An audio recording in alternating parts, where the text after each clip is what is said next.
1 ሚሊዮን ሩብል ለማሸነፍ በፈራረሰና መንፈስ አለበት ተብሎ በሚታመን መርከብ ላይ 5 ተጫዋቾች ተደብቀዋል። ለአንድ ሰዓት ያህል ካዳኙ የተሰወረ ተጫዋች ብቻ ሚሊዮን ሩብሉን ወደ ቤቱ ይዞ ይሄዳል። ሁሉንም ካገኘ ደግሞ ገንዘቡ የአዳኙ ይሆናል። ተጫዋች አንድ ኦሜን በመርከቡ ውጫዊ ክፍል ላይ ብዙ አይነት ቀለም ያላቸው ስዕሎችን ተመለከተ። እናም ሰውነቱ ላይ ስዕል በማሳል መርከቡ ላይ ከተሳሉት ስዕሎች ጋር ለመመሳሰል ወሰነ። ለዚህም እቅዱ ላዩ ላይ አንድ አስቀያሚ አሳ የሚመስል ስዕል በማሳል ጥቁር ልብስ ለብሶ ከስዕሎቹ ጋር በምትመለከቱት መልኩ ፊት ለፊታቸው ተለጠፈ። ተጫዋቹ ለትኮቢ በመርከቡ የፊት ለፊት ጫፍ ላይ በገመድ ተንጠልጥሎ ለመቆየት ወሰነ። እጅግ አደገኛ ስልት ቢሆንም ሊጠቀመው ፈልጓል። በመርከቡ ፊት ለፊት ወደ ታች አካባቢ ያለውን ክፍተት እንደ መደበቂያነት ለመጠቀም ገመድ ወጥሮ ያዘ። አዳኙ ከላይ ሲመጣ ኮቢ ገመዱን ይዞ በመጠጋት ከአዳኙ እይታ ሊሰወር አስቧል። ተጫዋች 3 ሌና አጭር ቁመቷን እንደ ጥሩ ድል በመቁጠር በመርከበኞች ማረፊያ ክፍል ውስጥ ባለ መሳቢያ ውስጥ ተደበቀች። መሳቢያውን ወደ ሚስጥራዊ ክፍል በመቀየር በብርድ ልብስ ተሸፍና ውስጡ ተኛች። መደበቂያዋም ሲታይ ምንም እንከን የሌለው ይመስላል። ተጫዋች 4 ቶም በመርከቡ መቆጣጠሪያ ማማ ላይ ተደበቀ። ስልቱ አዳኙ ከፍታ የሚፈራ በመሆኑ ማማው ላይ አይወጣም በሚል እምነት ላይ ተመስርቶ ነበር። 10 ሜትር ከፍታ ያለውን መሰላል ወጥቶ በሩን በመዝጋት ተደበቀ። ጠንካራ አካላዊ ብቃት የሌለው ሰው እዚህ ላይ መውጣት በእጅጉ አስቸጋሪ በመሆኑ ቶም ራሱን አስተማማኝ ቦታ ላይ ማስቀመጡን ተማምኗል። ተጫዋች 5 ጁሊ በቀጥታ ወደ ካቢን ክፍል በመግባት በመርከቡ መስኮት ወይንም ፖርት ሆል በኩል ገብታ ተደበቀች። በሩን ከውስጥ በመዝጋት ድራሿን ከቦታው አጠፋች። ምን አይነት አስገራሚ ነገር ለአዳኙ ታዘጋጅ ይሆን? ምናየው ይሆናል። 5ቱም ተጫዋቾች ተደብቀዋል። የአንድ ሰዓቱን ፍለጋ ተጀመረ። የአዳኙ እቅድ መጀመሪያ ሁሉንም አካባቢዎች በአጭሩ መመልከትና በመቀጠል አጠራጣሪ ቦታዎችን መፈተሽ ነው። ሰመር ሪል ስቴት የገና በዓልን ምክንያት በማድረግ የ47% ቅናሽ ይዤ እየጠበቅኳችሁ ነው በማለት ለበለጠ መረጃ በ0940 549942 ሃሎ እንድትሉ ጋብዛችኋል። አዳኙ በመጀመሪያ የጁሊን ካቢን በር በትንሽ ግፊት ከፈተው። ክፍሉ ሰፊና ውሃ የገባበት ቢሆንም አዳኙ ያልደረቁ የእግር ኮቴ ምልክቶችን አገኘ። አንድ ሰው እዚህ መደበቁን አረጋገጠ። የእግር ኮቴውን ተከትሎ ሲሄድ ጥግ ላይ የተቀመጡ ዕቃዎችንና የጠቆረ ውሃ አየ። አዳኙ በድንገት ወደ ላይ ቀና ሲል ጁሊን በማየቱ በመደንገጥ እየጮኸ ቢሮጥም ጁሊ የመጀመሪያዋ ተያዥ በመሆን ከውድድሩ ተሰናበተች። በዚህ መሃል በመርከቧ ጫፍ ላይ ተንጠልጥሎ የነበረው ኮቢ እግሮቹ ቢዝሉም ለሽልማቱ ሲል ታግሶ ቆየ።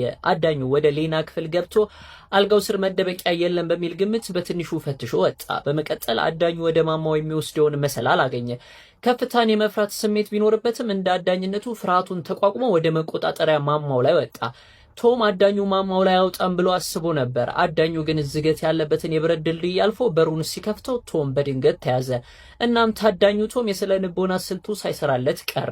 አዳኙ ወደ መርከቡ ዴክ አካባቢ ሲመለስ በገመዶቹ መሃል ሰው ይኖር ይሆን ብሎ ጠረጠረ። ሲፈትሽም ገመዶቹ ውስጥ ተደብቆ በነበረ ወጥመድ እጁ ተጎዳ። በመቀጠል በመርከቧ የፊት ለፊት ጫፍ ላይ አዳዲስ ገመዶች ተንጠልጥለው ተመለከተ። በገመዱ ቁልቁል ሲመለከት ኮቢ በአየር ላይ ተንጠልጥሎ እግሮቹን ተመለከታቸው። ኮቢ በጣም ደግሞ ስለነበር አዳኙን ለማምለጥ ገመዱን መሳብ አልቻለም። በዚህም ተያዘ። አዳኙ የተጫዋቹን ማንነት ለመለየት መርከቡ ስር ወርዶ አየው። በዚህ ሰዓት በውሃ አቅራቢያ የነበረው ኦሜንም አደጋ ላይ ነበር። ነገር ግን የምሽቱ ጨለማ ስለረዳውና የአዳኙ ትኩረት መርከቧ ጫፍ ላይ ስለነበር ለጊዜው አመለጠ። አዳኙ አሁንም ያልተገኙ 2 ተጫዋቾች እንዳሉ ስላወቀ ካቢኑን በድጋሚ መፈተሽ ጀመረ። አዳኙ ምናልባት በመርከቧ የውሃ ውስጥ አካላት ማለትም መልህቅና ፕሮፕለር ላይ ተደብቀው ይሆን ብሎ በማሰብ ከነልብሱ ውሃ ውስጥ ገብቶ መፈለግ ጀመረ። በዚህ ጊዜ ግድግዳው ላይ ተመሳስሎ የተለጠፈው ኦሜንን አጠገቡ እያለ ሊያየው አልቻለም። ውሃ ውስጥ ማንም እንደሌለ ሲረዳ ወደ ሌና ክፍል ተመለሰ። በዚህ ሰዓት ክፍሉን በጣም በጥንቃቄ መፈተሽ ጀመረ። ሌና ትልቅ ችግር ውስጥ ገባች። አዳኙ የሌናን ፎቶግራፍ እንደ ፍንጭ አገኘ። ይህ ወጥመድ ሊሆን ይችላል ብሎ በማሰብ ፍለጋውን ቀጠለና በመጨረሻ ሚስጥራዊውን መሳቢያ ሲከፍተው ሌና ተያዘች። የፍለጋው ሰዓት ሲያበቃ አዳኙ የመጨረሻውን ተጫዋች የት እንዳለ አላወቀም ነበር። በመጨረሻም በፕሮዳክሽን አባላቱ እየተመራ ኦሜን ተደብቆበት ወደ ነበረ ቦታ ሲሄድ ኦሜን ከስዕሎቹ ጋር ተመሳስሎ መደበቁን አስተዋለ። አዳኙ ባጠገቡ 2 ጊዜ አልፎ የነበረ ቢሆንም ባለመመልከቱ በራሱ ተበሳጨ። በመጨረሻም ኦሜን የብልህ ሰው መደበቂያ መንገድ በመምረጡ 1 ሚሊዮን ሩብል ባለቤት ሆነ። እናንተ ብትሆኑ ኦሜንን የምታገኙት ይመስላችኋል? 1000 ሩብል ለማሸነፍ 5 ተጫዋቾች ሞስኮ ውስጥ በሚገኝ አንድ የመሬት ስር የኒውክሌር ጣቢያ ውስጥ መደበቅ አለባቸው። ለአንድ ሰዓት ያህል ከአዳኙ ሀሳብ መትረፍ የቻለ ማንኛውም ሰው የሚሊዮን ሩብሉ ባለቤት ይሆናል። ተጫዋች 1 ኤታን በረግረጋማው ያቆረ ውሃ ውስጥ ለመደበቅ አቅዷል። ለዚህም የበር ፓነልና የቤት ውስጥ የመተንፈሻ ቱቦ በማዘጋጀትና የሙቀት መከላከያ ልብስ ለብሶ በሚንሳፈፈው የበር ፓነል ስር ውሃ ውስጥ ገብቶ ከተደበቀ በኋላ ለመተንፈስ የምትረዳውን ትንሿን ቱቦ ብቻ ወደ ውጭ አወጣት።